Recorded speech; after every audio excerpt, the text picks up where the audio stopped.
So it looks like we are live on Instagram and YouTube. So now I'll open up the YouTube page and look at the 2 people that are watching us.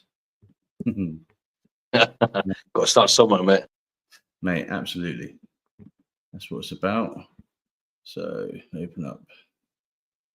Yeah, it's painful, isn't it? Just doing comms all the time. Like, nothing. It makes it look really easy when you look at it online, but it's not. Yeah, no, it's not. It does take a bit of ticking about, like. Oh, mate, isn't it just? Yeah, because I was just looking at it then to work out it on YouTube, and it just nothing works well. And I'm using this MacBook, which I'm not a big fan of, but hey, YouTube. What's the weather like up your end? Strangely enough, today was really nice. It was like 13, 14 degrees today. Is it? Which is really weird. The last week it's been fucking pure white outside. Nice. You got a lot of snow then? Not now, but we did have. Last weekend I was up at Speyside for a family wedding, so we had a white wedding. Fucking brilliant. Yeah. The hangover wasn't. Mate, you getting married again? Done with that? Probably not. No, mate. It's hard work, isn't it? To anyone who's watching. But, right, I'm just going to open it up on... If I met the right woman, I would. Mate, we'll all be waiting a bit longer for that. Married to my business these days. Yeah, well, that's the thing, isn't it? It is all work. You just got to... You can't do both, especially when you're bringing up kids and everything else. It is hard work, but it's worth it in the end, though, mate. You know, you get it right. Without doubt, mate. It's going to be. You got some good times ahead. I'm just opening up the channel, so we should be able to see the content. It's, mate, don't you just love technology sometimes? I think it makes it more real, though. Mate, yeah. Yeah, you know, it I think a lot of people misunderstand like the work that goes into social media. It's a business. It's, you know, there's so much technical shit in the background, and people think you can just you can just press a button and make content, but that's just like this every day. But if you're growing a business or a personal brand, it takes a lot of effort. Like it can be a full-time job. Mate, it is. And that's the problem. Is you're trying to actually do your job and you're trying to sort of start a brand and you do everything else, and it just becomes too much. Yeah, you're not 21 anymore. And before you know it, you're getting your headaches again. You're like, oh, is it worth it? But yeah, it's tough. Is, mate, I think it's good. I'm enjoying it.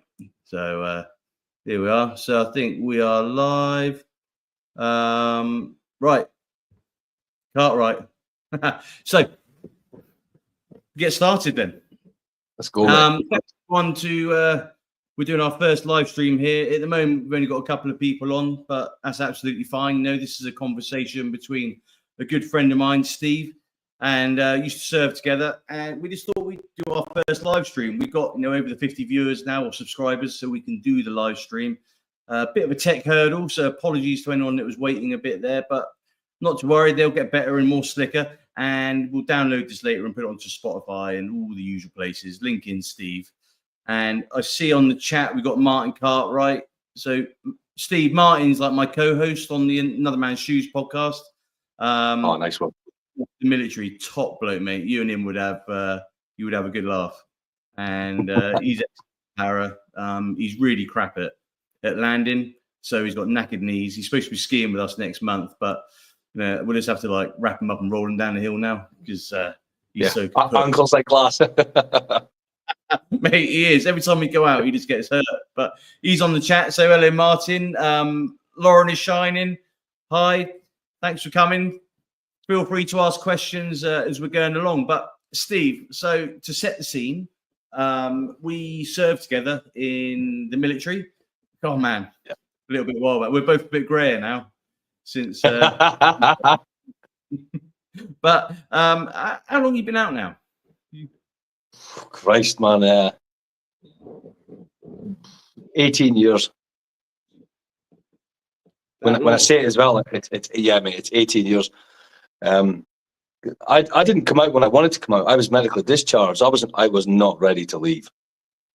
But in hindsight, looking back, I'm glad it happened the way it did.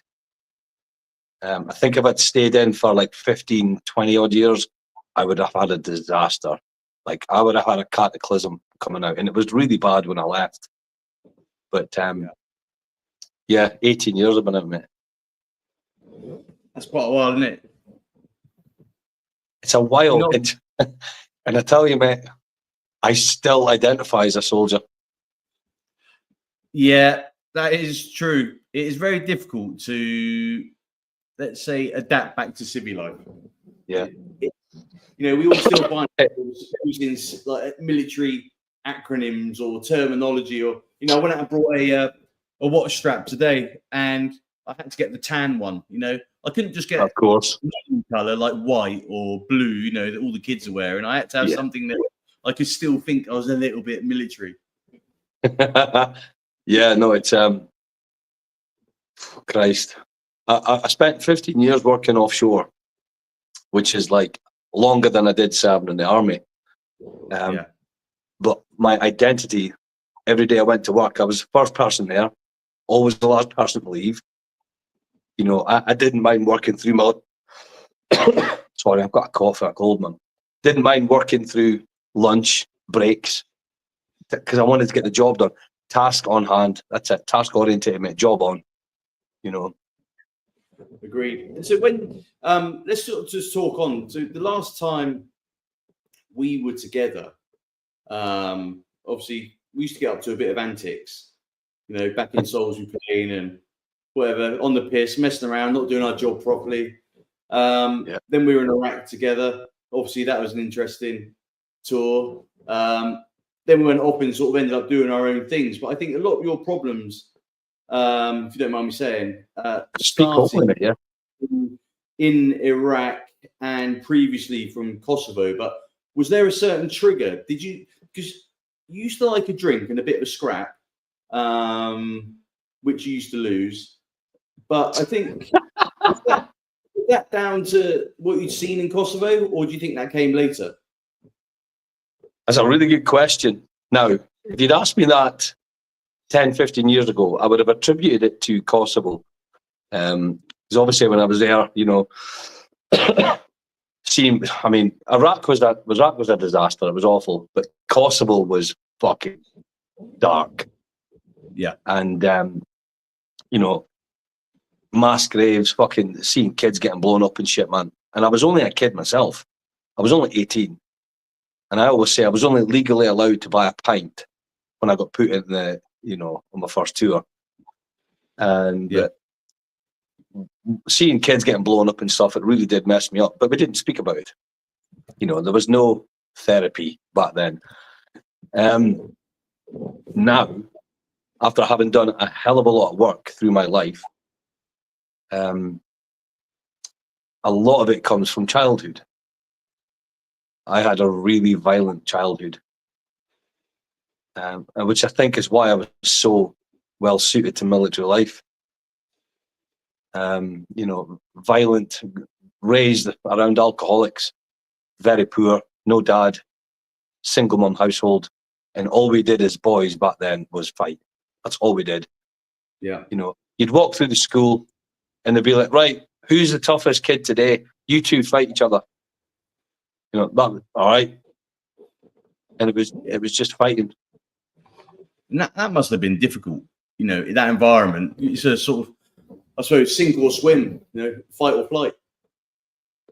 That's it, mate. And it wasn't a case of, do I think I'm hard? It was survival, Yeah. But what it gave me, as I reflected back on later years, is it was a form of conditioning, I was being conditioned for a tough life. And the amount of things I've got, I could sit and tell you all the shit that I've survived, losing loved ones, losing mates to suicide, through my own mental health struggles, facing suicide and depression, PTSD, all that stuff. Yeah. But every single time it was like, right, motherfucker, let's go. Yeah. You have beaten me around for years. I am sick of this shit. And I've asked for help. I've done the hard thing. I've went to people and nobody had the answers. I could hear the textbook words coming out of their mouth. And I'm like, this is fucking dog shit. This is not going to help me. And I ended up, as you know, just speaking out about my own story. And I was was talking about my own wounds. And that was the best therapy I ever had. Just getting it out, all of it out, working through it. And I've always said that that's my way. My way is the wound. The wound is the way. And there's I think it was Aristotle that might have said, the obstacle is the way. Yeah. And I think I've always liked that. And then just one day I was like, yeah, the wound is my way. That's the biggest obstacle I've ever faced, is all these wounds I've got. So this is my way. And I just flipped the script on it, so to speak. And I stopped looking at it as this thing that was here to break my life or hurt my spirit. And, and it did. It really caused me a lot of fucking agony. And I'm very grateful to it these days. If I could turn back the clock and not have that in my life, I wouldn't get rid of it. Yeah, it's interesting, isn't it? A lot of people say that about the trauma. It's almost what defines them, or it gives them purpose. Yeah. Yeah. And it's not it's not like I live to laugh. Laughter is the fucking spice of my life, man. I love a good giggle. I love being around people when I'm happy. I love a wind up. I love being the butt of somebody's joke. I love a giggle. But it has given me a sort of philosophical look at things, and it's opened up the cracks to empathy, to kindness, to compassion. And if I can go out of my way to help somebody, I'm the first person on the scene to go and help someone. And I don't just say that lightly. I've had mates that have texted me at 4 a.m, hey mate, and I'm like, where the fuck do you need picked up from? And I'll get up out of the house and I'll go and get them. And a few of them have said, you're the only one. You're the only one that would do this at this time of day. And I'm like, yeah, but you're my mate. Yeah, you can count them. That is a soldier's attitude. Yeah. That's true. We did a podcast series about a year or two ago in lockdown, and we were talking about mental health, and it was like the 7 stages, the NHS stages, and I actually can't remember what they all are now. But the principle of it was get out, get on the hills, don't be taking pills. Effectively, just do some exercise, get the endorphins, the dopamine, all of that going. Get rid of your phone, stop all the Facebook, all the scrolling, all that crap. It's just sort of instant gratification, but it doesn't really do anything. And talking, just talk to anyone. Go down, talk to your mate, pick up the phone, speak to Regimental Association, whoever it may be. And a lot of the guys on there's a lot of coppers on that particular sort of talk. And they were all struggling. And that made a massive difference just by doing more exercise, reducing the alcohol intake, and talking with each other made such a difference. And it's what you said there is true. And Martin, who I sort of said you're a co-host with, he makes a very good point that a lot of PTSD and mental health issues in the military are not necessarily from what we did in the military, because that kind of, look, we knew we were going to go to war and see some horrible stuff, and you were kind of conditioned to that. But it's usually the childhood trauma that's locked up, and then you kind of join the military or whatever to get away from that. Then you forget about it for 10, 20, however many years you're in, the service. But then once you get out, you that sort of comes back to the forefront of your mind, maybe because you're struggling with work, or you're tired, you don't know what your direction in life is anymore, and then that childhood trauma comes out, but it gets misdiagnosed almost as PTSD from the military service, which is all still a very valid point. A lot of people get PTSD from the horrible stuff, but it goes back much further, and I suppose that's why it's so complex. And Yeah, and you've obviously been through that struggle, and you're doing a great. I'm just seeing you everywhere at the moment. I mean, tell us where you've been. You've been on like TED Talks, Dubai, is it Hong Kong I've seen or something, or India. Not so far as Hong Kong yet, mate. But yeah, this year was another example. I'm a big believer in. So we live in a world of distractions. You know, phones, work, relationships, sex, drink, drugs, fast living, fast life, fast fun, right? Action before distraction, action over distraction. If you've got all this distraction and your mind's going fucking crazy, you need to just do something like one singular thing. Leave your phone, go for a walk without the fucking phone. People fucking really struggle with that. What, leave the house without my phone? It's like, you know, we did this for like 30, 50,000 years. You will be okay. And what happens is that when we get out, when we talk about no pills on the hills, it's true, you know, but everybody wants to take a picture for the gram. And I get that, it's fine. But sometimes what you need is much more of an inside job, like the essence of you, like who are you on the hill without technology? You know, when you actually get grounded with nature again. So that happened to me again in February this year. I walked away. I walked away from a relationship with a woman that I was very much in love with, but it was toxic. And I realized, and I'm not blaming her, I blame myself. I was a chronic people pleaser. Yes. And I didn't have any boundaries. And I was doing everything for this woman to get the love. And as corny as that sounds, it was causing me fucking so much pain. So she wasn't being very nice to me. But I just thought, I'm not going to fucking fight over this shit anymore. I'm too old for this pish. So I ended it. And I got this flat here. And I walked in here and I was looking at the fucking 43 years old man, you know, and I'm looking at a bare bones flat, no carpets, nothing. And I'm like, fuck's sake, again? Yeah. I'm fucking here again. And then I heard it. That's the shit trying to get inside. And I was like, no. This is the time, Steve, when you're going to stop with all the bullshit, all the excuses, every possible blame.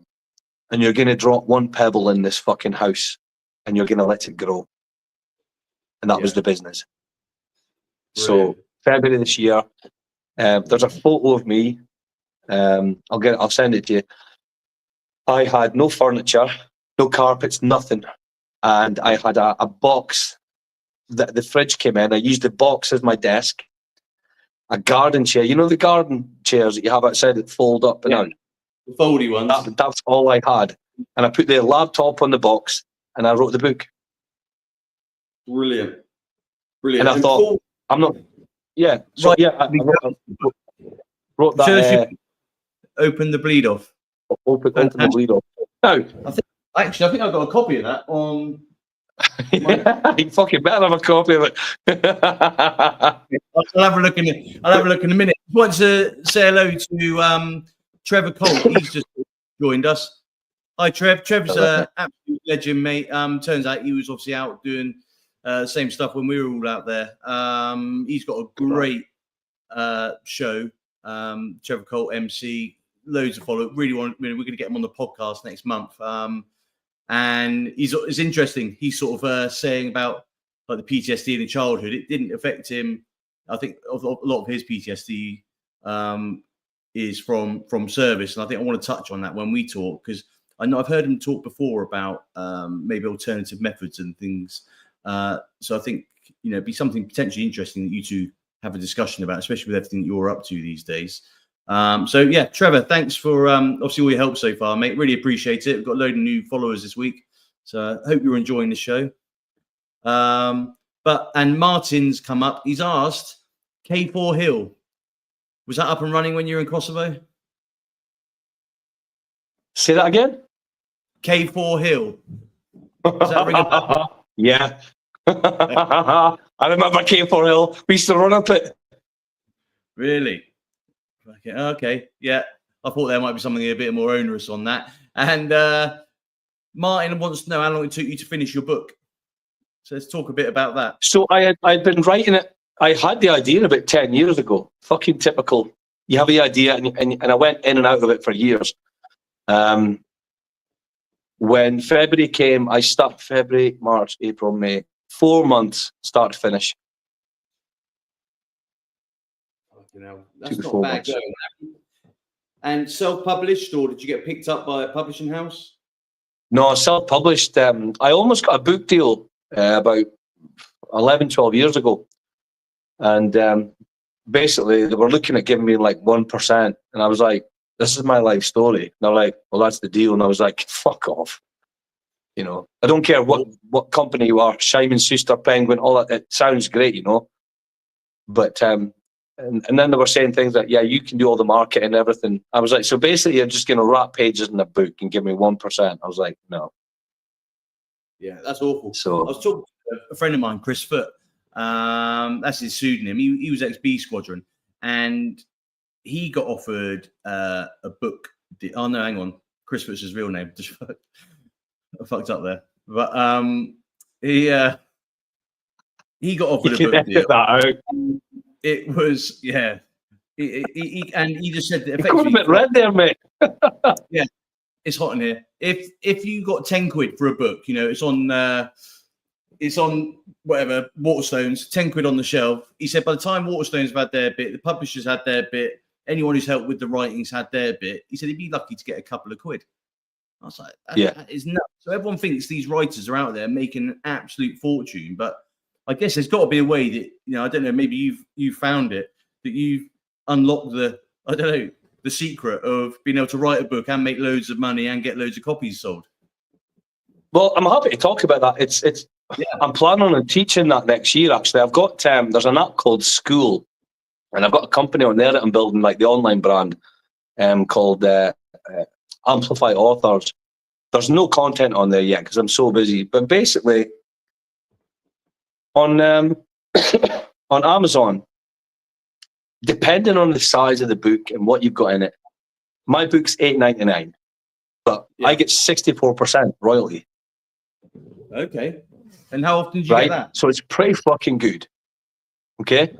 Now, I'm going to find your book. I think anything above 25, 30, 40% is an incredible return. And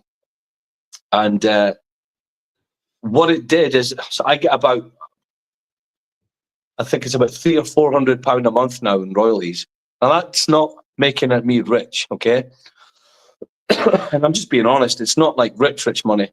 But the book wasn't to make me rich. It was to open up the market for my speaking work and my consultancy work. Yeah. But what it did do is I targeted a very specific niche, which was energy, oil and gas, renewables, construction. So they now hire me to go in for a day, or I did 2 days work the other day and I got $5,000 for it. You know, I did 1 day's work. I did 1 hour's work last week and I got 1,500 quid for an hour. Because I wrote a fucking book, you know, and it's not even perfect. It's like, it's just a piece of work. But what it did do is it positioned me as an authority. But I also have 15 years experience in that field. Yeah. It opened up a few other things as well. I did the TED Talk a couple of weeks ago. That goes on YouTube. Hopefully goes on YouTube in the next couple of weeks. And after that, I'm putting my prices up even higher. And it's just part of the game. You know, you got to find your little niche. But this is like 20 years after leaving the army. I'm just really figuring my shit out. Really, really figuring it out. I've found what works for me. I tell you, right, I have read probably 150 business books. Not fucking one of them gave me any insider trick. What happened was, this cough's pissing me off. What happened was, when I actually started a business and I left work, so I work full time in the business. It's not part time. It's not a side hustle. I had a client, and I got the deal. And it was like, I think it was like $4.5 for a couple of days work. And they're like, yeah, so we'll send you a PO. And I'm like, what's a PO? And they're like, a purchase order. And I was like, right, what's one of them? And they're like, we like you. Yeah. And I was like, I don't know what the fuck you're talking about. So I'm straight on to Google, what's a purchase order? And I was like, okay, right. Not one fucking book talked about it. They don't talk about the actual practicalities of it. So I've learned what my business works. I've learned what works for me. Yeah. An interesting thing, I don't have a business card. My website's not. I haven't. I've got a website. I haven't told anyone about it. There's not a link to it anywhere. Yeah. I have operated on word of mouth, and the work speaks for itself. So I get a lot of messages on LinkedIn. Hey Steve, could you come and do a talk at our company? Which then opened up Dubai and India and Qatar. So Dubai, I did a lot of work. India, I had an incredible time in India. But then I got invited to Qatar. And just, honestly, it's mad, right? So I was in Qatar, and they were doing this book signing thing. So what would happen, there was this fucking queue of Qatari oil executives. And I was like, this is weird. And they were waiting to get the book signed. So they would pass me the copy of their book. I would sign it, and then they would hand me their business card. So this was like one afternoon in Qatar. This is all oil. And I'm coming home in the plane, and I'm going, what the fuck just happened? Hey, that's all contacts there, isn't it? And like, yeah, it's mad. I'm out there, and I'm like, this is squaddy mentality. Winging it. Fucking winging it. No cuff. I mean, it's interesting. Trevor's just said that he doesn't use, he's not LinkedIn, Facebook, Twitter, he's not on those mediums. And I found that early on in like business is that I used to do all these like networking lunches, go and meet a load of clients or turn up for these networking breakfasts, which is actually another con because the networking company's making a load of money. You're sitting there shooting or bringing people along, and then all your competitors are seeing who you're chatting to. So then they know what you're up to. It's just like an open sort of forum. So got rid of that. That's a waste of money and waste of time. Yeah. LinkedIn. But why am I going to go on there and shout about everything that I've just done? Then other people can be like, fucking hell, he's doing well on that. I'm going to do that and try and replicate it. What I found was just engaging with people, having a good rapport, go to the pub with them, just talk to them. How are your kids getting on, mate? And actually become much more friendly. Be personal. Just be yourself. Then you get the business. Then you get the repeat business that comes off that. And I was talking to a company that I was helping out last year, a couple of guys that just left the military. And I'm sitting down talking to them. And I said, there's two things you've got to just basically remember to keep a business sustainable. I says it's cash flow, understanding what your cash flow is, and recurring revenue. And they were like, what's that? I was like, well, mate, if you're spending more than you got coming in, your cash flow is fucked. You haven't got a business. Recurring revenue is what means you can sell your business. If each month you're banging out an invoice for X amount of pounds every month, people can see that. They can come into your business. They can turn around and go, well, okay, you're invoicing all these clients, so £1,000 a month each of them. That means you've got X amount coming in a year, so we'll give you a multiple of that and we'll sell it. Said, but they didn't get that either. And I said, when you've got recurring revenue, you can then do your cash flow. Then you can grow your business. And there's so many different ways of operating a business, but you've got to understand the basic fundamentals. And the third fundamental is, and excuse my language, everyone's a cunt. They will try and fuck you. They'll be your best mate until they don't need to be. More surprising in life than people, or more disappointing. So do what's right for you, and don't try and look after everyone else. Yeah, 100%, mate. 100%. And I love what you just said there. That networking shit. The only time networking events work is if you're the person that they're there to see. Yeah, that's right. Become the key person of influence, and that doesn't mean to me that you're famous. It just means like people have come to listen to what you've got to say that afternoon. But I always look at it like I'm walking into the NAFE, walking in, who's there, who do I want to get in touch with, who's having a laugh, who's the fucking, like, all the boys from the troop or the squadron. And as far as I know, everybody wants to be there. You're not going to fuck anyone over. You've got everyone's back, and you want to have fun. Yeah. So when I'm at an event, it's just a naffy to me. So I, for my business, I've got a couple of products, services. I've got the consultancy. I've survived. I'm in my second year now, and I've started thinking, like you're saying there. I was getting frustrated. I was like, I'm only making money when I'm actually there. This is really frustrating. So I started to think differently. I had a couple of oil companies say, we don't want you for one day. Could you build us a package? And I was like, right, yeah. I was like, yeah, I can do that. And I'm like, what does this mean? Speaking to a few friends, and they're like, oh, you must be doing all right. And I'm like, well, I'm figuring things out. And then I got invited to a very big oil company. Luckily, it was only a 20-minute drive from my house, the event was. I delivered it. It was fucking brilliant. In that event, I was asked to speak to the guys that operate the largest wind farm in the world. And they're like, yeah, we'd like to bring you, come take you down and, we'll do some work next year. And I'm like, all right. Then the guy that sorted the event, a couple of days go by, and I was just sitting having a cup of tea. And he Facebook Messenger videoed me. FaceTime me. I was like, all right, pal. He says, basically, short of it is, we want you for next year. We want you, give you 30% of one of these contracts we've got. It's not the whole contract, but it's 30%.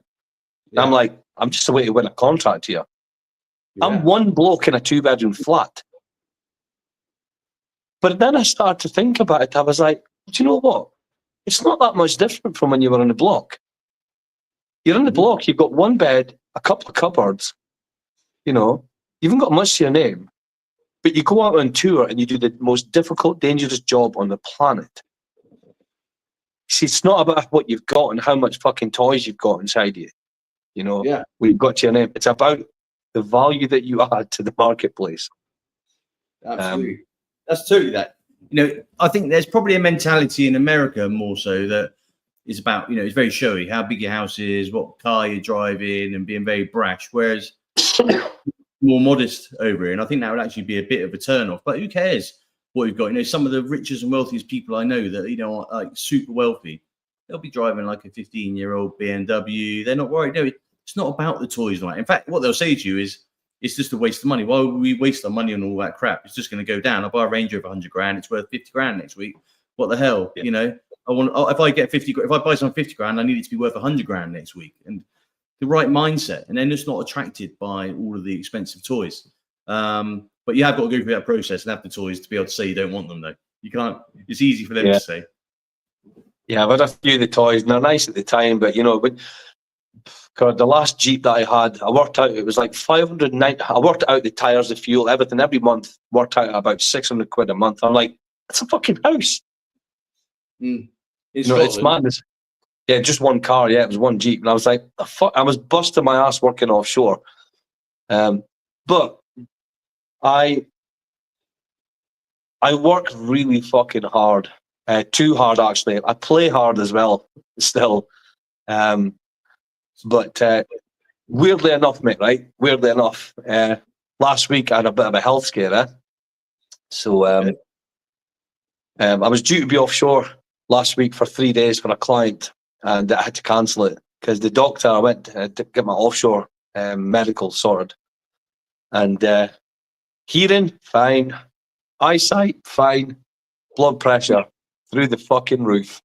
Really? Why is that? Is that too many? What's the diet like at the moment? I think all the fucking... it's called the silent killer. It's weird, man, but I think I've just been so busy the whole year. I'm just going to admit, I was eating like shit, haven't been to the gym, haven't trained properly, really enjoyed the summertime, like a lot. And I was living the life, all this money was coming in. I'm like, fucking, this is great. And but my blood pressure was 200 over 120. And her words to me were, "You're at risk of a stroke, Steve." I was like, fuck. Mate, you don't need that shit in your life. No, man. You've done to So it's been it's 2 weeks now, and I've got it down. I've got it right down. She told me to go to the doctors. Right, I went to 2 GPs, and they both turned me away. They're like, "Yeah, we can't see you." I was like, "Fuck this shit." So I went on to Google, and I used Chat GPT as well. And I was like, "Give me a program for a 44-year-old bloke to reduce blood pressure and give me everything in very simple steps." So I came home. I emptied every piece of food out of my kitchen, my cupboard, fridge, and freezer. Went to Lidl and bought all the healthiest, zero salt, high protein, very good, healthy food I could get. Mm-hmm. And I just got rid of the concept of yummy, tasty food out of my head. Yeah. This is about a function. I need to get my pressure down. I started walking 5K a day because I didn't want to go to the gym and go to the sauna and like pop. So walk 5K a day, healthy food, a lot of sleep, like 9 hours a night, and 9 hours sleep a night. What else did I do? Lots of tea, lots of herbal teas. Just simple shit, mate. I bought in your life. Yeah, I bought a. Excuse this cough, mate. I bought a blood pressure monitor. Yeah. So I started tracking it every day. 2 or 3 pops on it a day. Start tracking the numbers. And then I got it down on the first 4 days, and then I kind of wavered a bit, and I was like, fuck. So then I just kind of tweaked what I was doing, and I've got it to, and what's that? 9 days, I've got it to 149 over 101. So, Brilliant. Which is still reasonably high, but it's not scary. Yeah, the walking makes a big difference. I knackered my back a few years back, talking about like pinning a couple of my discs. Like the discs have gone, like the vertebrae is shattered, and they're like, "Have you done that?" I was like, "There's, look at what I've been doing for the last 20 years, and you'll see why I'm falling apart." And they were like, "You got to fuse your back. Basically you're not gonna be able to put your socks on anymore, and you're not gonna, you've done your last run now." And I was pretty devastated about that. And so all I did, I went to like the gym every day and did loads of core and loads of walking, like 5 miles a day, every day, religiously. But I've got the dogs, so you always just go out for a wander, put your headphones on, go for a good stomp. Within 4 months, even though the back's still kaput, because I did all my core work and everything, like my back, I've not really struggled with it much since. But the NHS's quick fix was, let's just put a rod in there, get him ticked off the list. That's another person squared away. And it's made a difference. But then everything else, all the other benefits came with it. You're losing weight, you're feeling better, your skin's better, you feel happier. And sleep, making sure now, like at 10 o'clock, my phone just goes on to silent, because otherwise you sit in bed and you're just like doom scrolling. It starts buzzing at 3 o'clock in the morning, and then before you know it, you're on Sky News. Oh, what's going on in the world? And all this sort of shit. Keir Starmer, whatever, Lord Ali. And fuck's sake. And then you start getting wound up. It's 3 o'clock in the morning. And Lisa's just put in the chat something that your health is your wealth, which is so true. It's the most.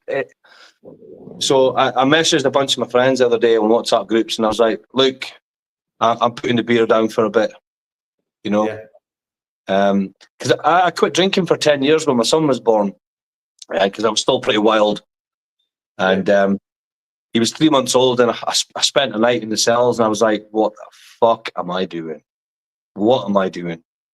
And I just put the bottle down for a decade, just so I could be an at-home dad, like a very good, calm, present father. And I think it's coming close. I'm not like an alcoholic, or I don't have issues with it, but I do like a beer, and I like a nip of rum or whiskey. Very simple in my taste, but I do like, a nip or a glass of wine. But now I'm like, time to get rid of that to get my health. Like really, like next year, my number one priority is my health. Yeah.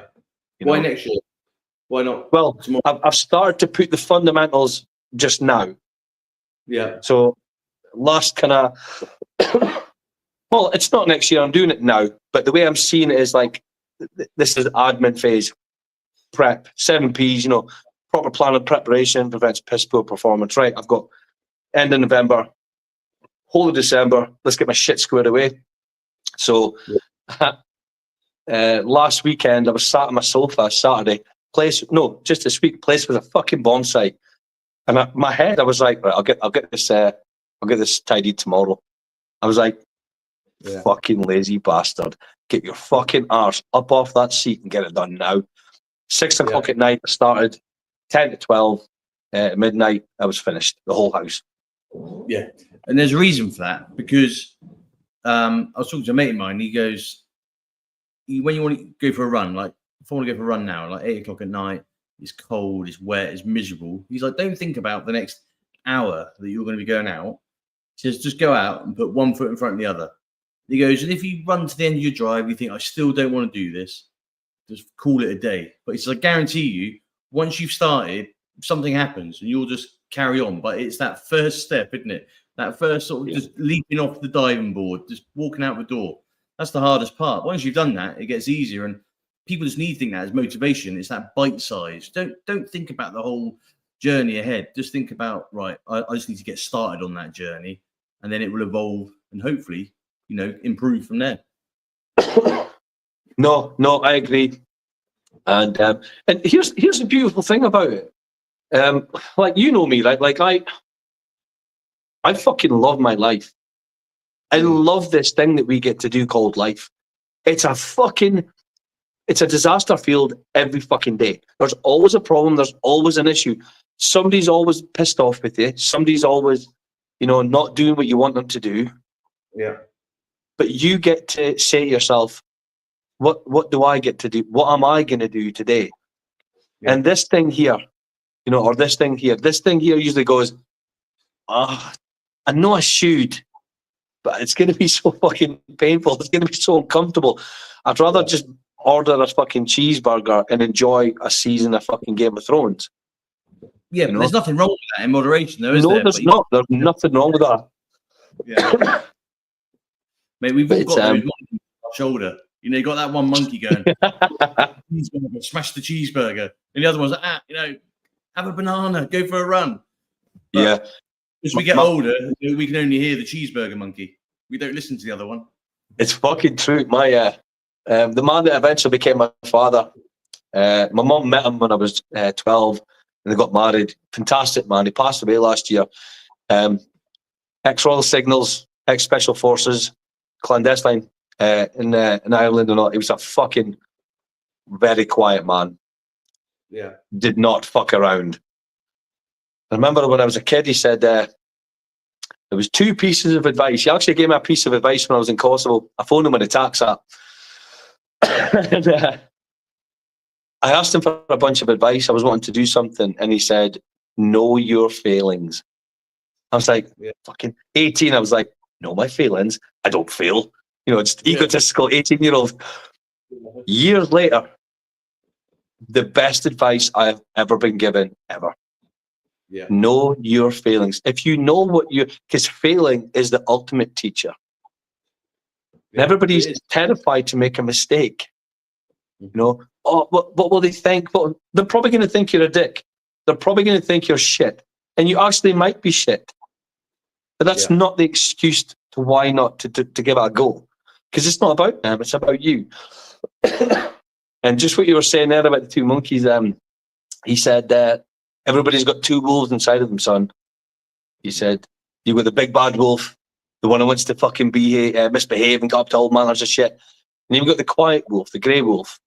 He said, which one wins? And I was like, I don't know. He said, the one you feed. Mate, that is fantastic, sir. It's the wolf you feed that wins. Yeah. And they both win. Every now and again, they win, I just try to feed the better wolf as much as I can, Yeah. But it's interesting, like, I was thinking about things this year, like what I've done, all the great stuff, and I think it's Denzel Washington says that, he's never made it. He doesn't think he's ever made it, and I love that attitude. Yeah. Clint Eastwood, he's still directing movies, and he's like nearly 100. And somebody asked him, he's like, you've got such a youthful presence, and he said, never let the old man in. I was like, fuck, I love that. Yeah. Man, I'm gonna have to like rewatch this episode, write all this stuff down. Old man in, don't feed the wolves. I mean, there's some brilliant sayings there. I like that. That is true. Don't let the old man in. You're as old as you feel and all that sort of stuff. Just keep working, keep doing what you enjoy. Then it's not work at all, I guess. So yeah, man. It's like so like the book did pretty well for me this year. And then I was like, my brain was starting to go, oh, what kind of book can I do next? And I was like, do you know what? I might just do a second edition for next year and then make a short documentary to go along with it. Kind of recapitalize on the work that I've done because I know it works. I'm not trying to reinvent the wheel. I'm not trying to be smart.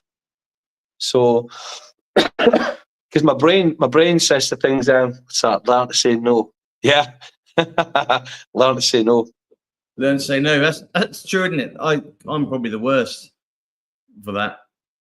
I'm trying to please people all the time, but at the sacrifice of my health, effectively. I'm running up to London or sort something out for a client, jumping on a call, and I'm thinking the kids are in the other room. They want to sit down and watch a Christmas movie, and I'm like, yeah, in a minute. I'm scrolling, but then all I've done is I've enabled the client to go and do his thing and get the stress off their table. But I've lost another day of memory being made, but I don't earn any money out of it. It's not even about the money if I have earned it. It's just learn to say no to people because people say no to us all the time. And we're like, oh, yeah. All right. Yeah, when we've got to say no to them, we can't always. Yeah. I think Lisa is 100% bang on the money there. I struggled with that for 40 years. It wasn't until February this year I actually started to say no, and really to be selfish for my needs, because I was a chronic people pleaser, and I'm like, even to the point where I was like, resentment was building. Oh, can you do this for me? Yeah, nobody's fucking helpful person, And then I'd be driving to the house going, what the fuck? I can't be fucking arsed with this shit. It's not their fault. It's me. Yeah. I have learned last few months, I'm just being much blunter. And I'll say to people, look, no, I'm just going to say no. I just don't want to do it. I'll do it in a nice way, but I just can't be asked being too nice and then letting them down later. Oh, yeah, that's fine, mate. And then in my head, I'm already going, I need to come up with an excuse to get out of that. Don't string these people up. Just say, yeah, look, I can't do it. I'm too busy. Or, no, you're a dick. Or whatever it might be. Yeah, I can't. I don't want to. Right, so we got learn to say no, kids. The wolf, the monkey. And there was something else you said, but I've already forgotten. That's the problem. Know your feelings. Get old. Yeah. Know your feelings. Oh, mate. No, this has been good. I'm quite enjoying it's a bit of a different setup for us now because we've always done podcasts, get people down to the studio or the online podcast like we did with you when we were in COVID. And they're really good. But I think, I'm not going to say scripted because they're not, because they're all off the cuff. But I think it's quite good. I'm liking this dimension of like live stream, people chucking in their thoughts and comments. And obviously, as the channel grows, we'll get more people coming in and throwing in their ideas and comments. And I think we should all just sort of like try and blend it and do more stuff together, cross-pollinate. And let's get your book promoted. Oh, and Chris's book is, his real name, guys, is Ray Carroll, not Chris. And so Ray Carroll, the clinic. Yeah. So it's Ray, not Chris. Yeah. I think he dropped that. He did it himself. He couldn't remember his own name. So I'm not so worried. So what we'll do is we'll get you on the podcast properly. I mean, if you're looking to fly down anyway to London. Yeah, man, I'm down London, so I'll pop over. Yeah, do it. We'll get you. We'll look after you a few days. We'll put you up, mate, down in the retreat. Bring your writing tools. You can write a good book down there, I tell you. When you got the otters that have moved in over the water, yeah, it's quite special. No, man, sounds good, man. I'm up for that, Yeah, it's flooded at the moment, so bring the waders. Oh, I'm not up for that shit. That's it. That's the real reason. I'll bring the fucking jock bastard down to do the fucking work. It's got another river crossing, bringing back some memories. Remember that fucking night now, that crossing over in Wales, and we were doing that fucking river crossing at like midnight in February. Where was that? Was that not? Was that us? Yeah, that was us. That was Oh, what's that fucking what's that patrol we do again? That fucking what was that? It's not Cambrian Patrol. Cambrian Patrol. Yeah, was you there with us? I did a Cambrian Patrol. I mean, I've done quite a few river crossings, but the worst one I did was up near Hereford. We went down to we crossed like the Y or something. For some fucking savage shit, man. On a Friday morning, right, guys? Let's do a quick practice river crossing, then we'll knock on the Ebb for the weekend. Oh, mate, he was honking. You know, you're the first bloke out with like taking the rope across or whatever, and you're getting washed downstream. It's freezing. Fucking disgusting shit. I mean, someone's got to bring the Norgie with the hot water and brew it in. So you get the other side, and you're like Fredders. You can't put a fire on the go. Oh man, yeah, they were good days actually. Yeah, good days, man. You see all these folk doing their cold water therapy, and it's beautiful. They've all got like their lights and their jackets and their bits, and I'm like, I'm fucking running butt naked at the sea at 2 a.m. Let's go. It's just easier, isn't it? But actually, a lot of people around here are doing they'll swim in the sea in the morning. Guy that used to work with me, he swore by it. He'd go in, he'd do a couple of minutes in, come back out for a minute, back in, but he wouldn't swim. I think he slowly walked in. Apparently, like more risk of a heart attack or something. I don't know, but everyone I know who does it swears by it. I don't hear many people. Oh yeah, like that. I did it a couple of weeks ago. I used to do it a lot, but it's really good for you. Is it interesting? Oh mate, yeah. Yeah, I went in the river outside here a couple of times, and it was too cold, so I chinned it off. So that was that. I came upstairs and listened to Cheeseburger Monkey. Cheeseburger Monkey. I'm liking this character. A whole new book going on here. Cheeseburger Monkey. Oh, mate. Oh, okay. I think Lisa's a bit of a pest. She wants to watch us go wild swimming. I'm up for that. Yeah, I'm totally up for that. Let's just let everyone else go wild swimming and get cold. We can just sit there with a brew and we'll have to wear a dry robe, even if we're not near the water, because everyone wears dry robes these days. It's like the in thing. Fuck that shit. I'll just get my fucking shreddies on, a fucking bottle of beer in each hand. Let's fucking go. Nipples out. Let's fucking have it, man. Well, you live in Scotland, though. You know, heating's quite a radical thing for you, so you're used to it. Yeah, I used to do a lot of like seawater therapy shit, because I grew up on a cliff edge, and it's like -8, -10 with the wind chill, and I'm in my shorts going into the water. You can do it for about 10 seconds, you know, and then you're fucking outside getting your fucking clothes on, and then I'd sit in the car like that, you know.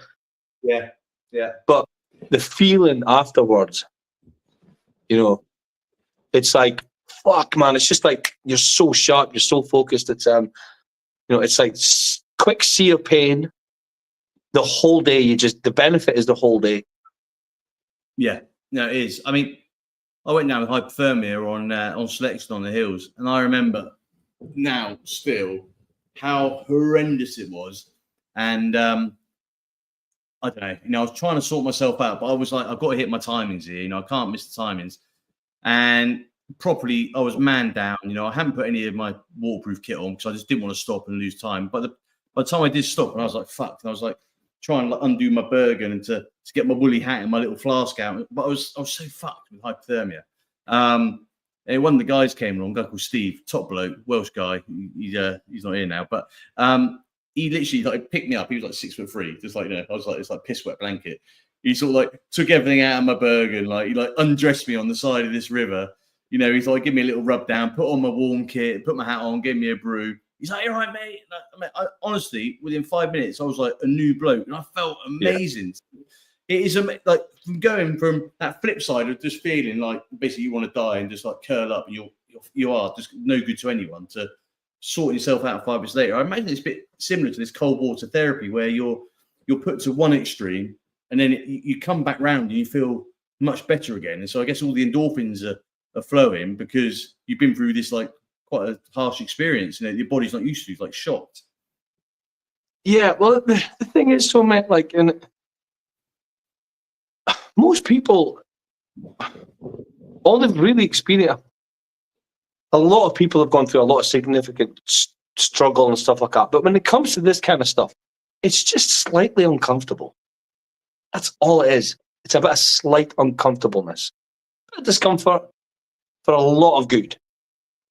Yeah. You know? Yeah. My mate put a post up on the other day. He's ex-Highlanders, actually. He's a cracking lad. And I'd never heard this quote before. And I'm not a big quote person, but he says, what was it? The road to hell feels like heaven. The road to heaven feels like hell. Yeah.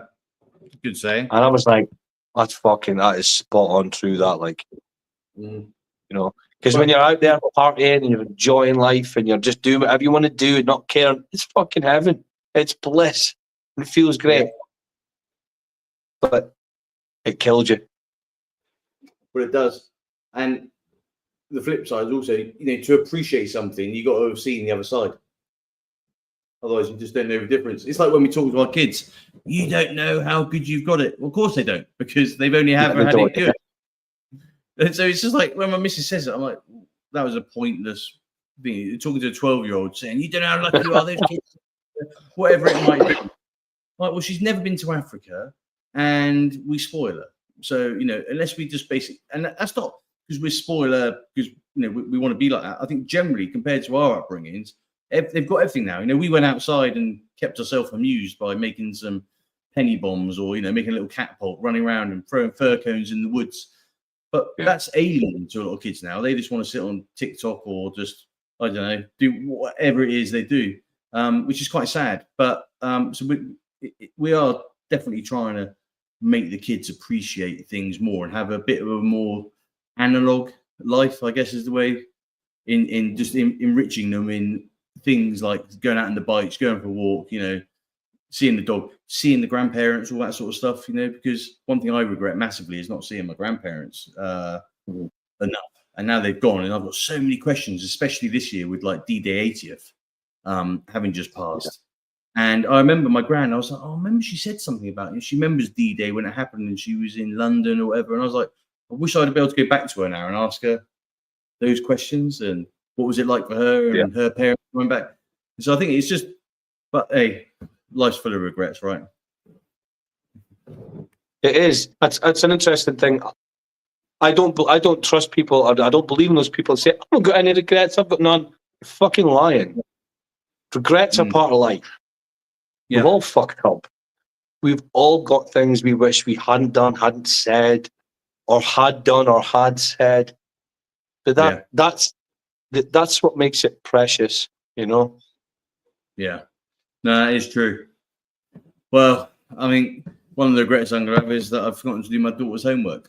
And so she's going to have to stay up a bit later tonight.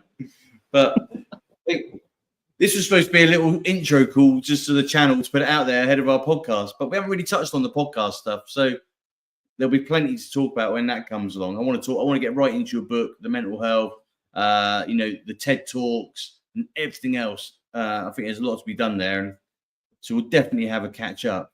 But sort of I'll fly down, man. I'll come down. We'll do it in person. Oh, mate, totally. Yeah, we'll get Martin down.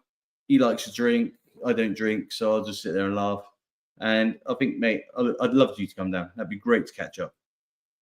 Brilliant, mate. But we'll definitely talk before Christmas anyway. And you got Christmas all planned in the UK? Yeah, we're having it. So my dad passed away last year, and so we're planning on having it the whole family together at my dad's house this year, which is going to be really nice. Yeah. I was gonna book myself into a chalet up in the Isle of Skye for 5 days over Hogmanay and New Year, and just turn off everything. Nice little cabin in the woods kind of thing. Oh, mate. Yeah, I've only been out there once. I got eaten by midges to death, and it was shit weather, so I ended up coming back.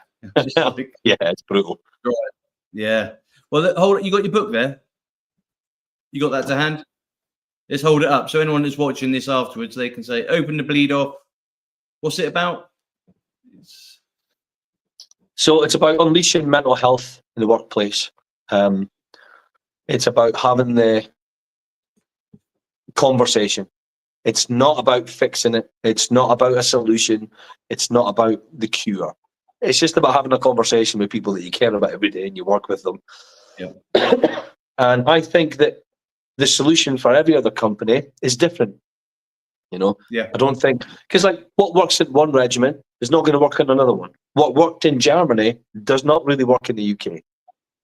Yeah. So, but having a conversation and saying, what can we do here, like right now in this environment, you know? Yeah. And it's just about sort of having a Q&A with people, you know, just like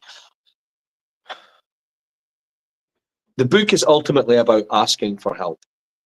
Yeah. Having the courage to say, I need some help. No, because that can be the hardest thing in the world for anyone to do. So that is ultimately what the book is about. Yeah. And I share a bunch of stories in it, you know, so. Bit of context.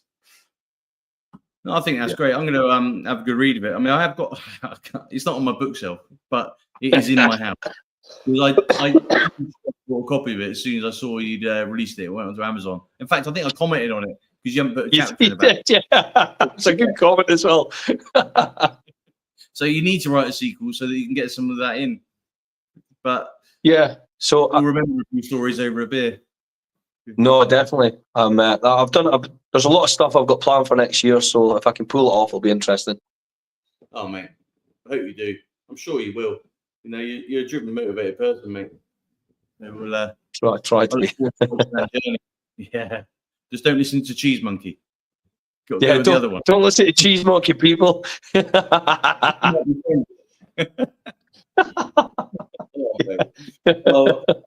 you know, we keep it real here, but I can imagine that my YouTube lifespan's gonna be about 6 months before the Karen gets a bit upset or what have you. But we'll have some fun in between. Yeah, man, we're gonna have plenty of fun, man. Yeah. Oh, that's quality. Look, mate, let's keep comms open. We'll chat offline about stuff. I'll edit a bit of this, the beginning and the end or whatever, some of the bits I need to take out. And then I'm going to whack it on Spotify, copy you in. If you do all the usual, share it. Anyone who wants a Christmas book, Christmas present, open the bleed off. Steve Beedie's on Amazon. Where else can they get it? It's on Waterstones and Barnes and Noble as well. Brilliant. Well done. So definitely worth a read. Do you do like a signature of it? If someone buys it off you, can you do them? Yeah, no, definitely. I'll do that. Lovely. All right. Well, I'll send mine back to you then. Happy days, mate. Quality.